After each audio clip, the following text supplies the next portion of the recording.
Actually আমরা দীর্ঘদিন ৫-৬ বছর ধরে আমরা তীব্রমথাতে আসছিলাম। আমরা সবাই খানসার যে মূল মন্ত্রতা নিয়ে আমরা তাদের সঙ্গে লড়াই করছি, লড়াই করেও আসছি। লড়াই করার পরে আজকে আমরা ৪৩ করবকে একটা এই প্রার্থীও জিতিয়েছি।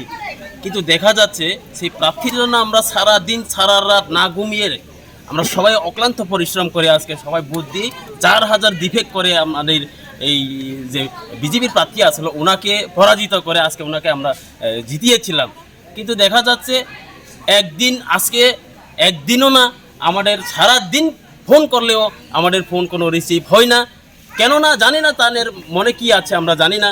তবে আমরা তার জন্য আমরা অক্লান্ত পরিশ্রম করে ওনাকে জিতিয়েছিলাম, তার জন্য একটা দুঃখ আছে আমাদের।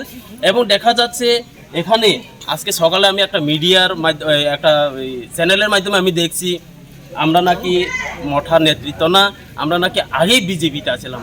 এটা কিন্তু টোটালি ফেক। তারা বলছে টোটালি বিজেপির লোক।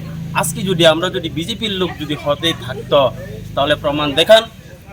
আমি সেই এমএলএর লগে সারা দিন রাত্রে ১২টা-১টা পর্যন্ত আমরা তাইনের জন্য আমরা ফিল করি রাত্রেতে। আজকে আমি বাড়িতে রাত্রে ১টা, ১:৩০, ২টা বাজে আমি ফিল্ডের থেকে ঘুরে আসে। কিন্তু আমরা আজকে নাকি তাদের একটা বক্তব্য যে আমরা বিজেপির, এটা টোটালি ফেক নিউজ।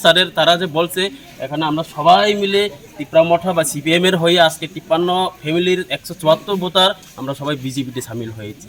একটাই দুঃখ যে ওনাকে আমরা জিটিআর দেওয়ার কারণে আজকে আমরা তীব্রমঠা না, আমরা বলে বিজেপির দল। এটাই, আর কি বলবো।